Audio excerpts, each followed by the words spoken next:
तो ये चाहत है कभी ख़त्म नहीं होती। तो इसी तरीके से अपने घर के लिए 30 साल इस बंदे ने गुजारे जिनका नाम है नईम। उसके बाद में रिटायर होने का सोचा कि अपने बेटे को मैं यहाँ पर रख कर चला जाऊँगा। इनके साथ में एक ऐसा वाक़या हुआ है जिससे सुनने के बाद में आप लोग भी गमगीन हो जाएंगे और थोड़ा अफसोस होगा आपको भी कि इस तरीके का और किसी के साथ नहीं होना चाहिए था, ये गलत हुआ। बहुत सारे सवाल होंगे आपके मन में। तो खबर क्या है पहले आप लोग ये जान लीजिए। इनका नाम है नईम और ये सऊदी अरब में सिलाई का काम करते हैं 30 साल से। 30 साल हो चुके हैं इनको। उसके बाद में इन्होंने रिटायर होने का सोचा। जिस जगह पर ये काम कर रहे थे सिलाई का, एक स्टोर पे काम करते थे सिलाई का, तो इन्होंने एक प्लानिंग की कि मैं अपनी जगह पर अपने बेटे को यहाँ पर काम पर रख के और उसके बाद में मैं रिटायर हो जाऊँगा और आराम से अपने परिवार के साथ में जीवन बिताऊँगा। तो इसी तरीके की जो प्लानिंग थी इनकी, वो प्लानिंग तो सक्सेस हो गई। इन्होंने अपने बेटे को बुलाया। अभी कुछ दिन पहले की बात है, रमज़ान से पहले इन्होंने अपने बेटे को बुलाया और यहाँ पर जो सऊदी में किस तरीके की सिलाई होती है उस तरीके से ट्रेनिंग देना शुरू कर दी अपने बेटे को। उसके बाद में रमज़ान शुरू हो जाते हैं तो ये छुट्टी चले जाते हैं अपने परिवार के साथ में रमज़ान और ईद करने के लिए। छुट्टी काटने के बाद जब ये सऊदी अरब आते हैं तो ये अपने बेटे को काफ़ी समझाते हैं किस तरीके से काम करना चाहिए, किस तरीके से ये ट्रेनिंग देना शुरू कर देते हैं। उसके बाद में 2 दिन होते हैं। 2 दिन के बाद में इनके बेटे के साथ में एक दुर्घटना हो जाती है। कार एक्सीडेंट में इनके बेटे की मौत हो जाती है। सुनने के बाद में काफ़ी गमगीन होते हैं ये, और ये खबर सुनने के बाद में पैरों के नीचे से ज़मीन खिसक जाती है। इस तरीके का जैसे ही इनको पता चलता है इनके बेटे के साथ में मतलब इस तरीके का वाक़या हुआ है और पता चला उसकी मौत हो जाती है।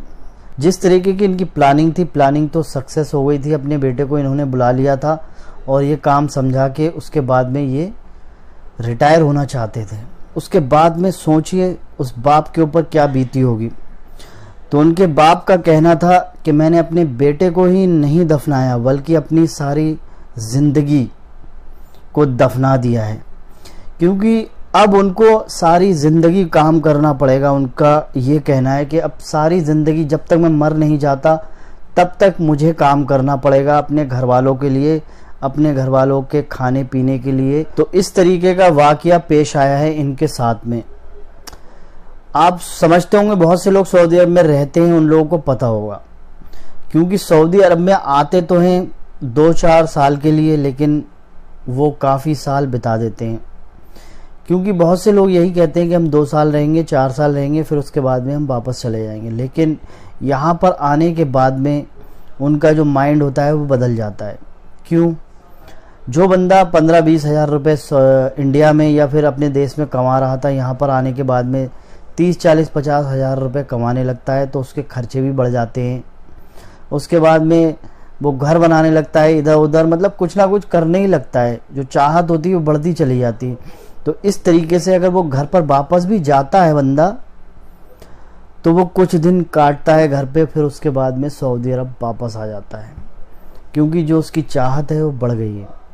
पहले 10-15-20 हज़ार रुपये कमाता था, अब यहाँ पर आकर 50-40 हज़ार रुपये कमा रहा है, तो 10-15-20 हज़ार में उसका कुछ नहीं हो सकता। इसीलिए वो बार बार वापस आता है, छुट्टी जाता है, वापस आ जाता है। तो ये चाहत है कभी ख़त्म नहीं होती। तो इसी तरीके से अपने घर के लिए 30 साल इस बंदे ने गुजारे जिनका नाम है नईम।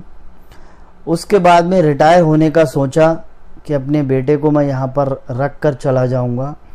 उसके बाद में इस तरीके, शायद ये किस्मत को मंजूर ना था, इस तरीके का वाक़या पेश आया है। तो इस बारे में आपको क्या लगता है कमेंट बॉक्स में कमेंट करके ज़रूर बताइएगा कि इनके साथ में जिस तरीके का हुआ है किसी के साथ में ऐसा ना हो। अपनी राय कमेंट बॉक्स में कमेंट करके ज़रूर बताइएगा। तो ये एक इम्पोर्टेंट खबर थी, मैंने आप लोगों के साथ में शेयर कर दी। जानकारी आपको पसंद आई हो, अच्छी लगी हो तो वीडियो को लाइक कर दीजिए और लोगों के साथ शेयर भी कर दीजिएगा। तो मिलते हैं फिर किसी नेक्स्ट वीडियो में नए टॉपिक के साथ में। तब तक अपना ख्याल रखिएगा। खुदा हाफिज़।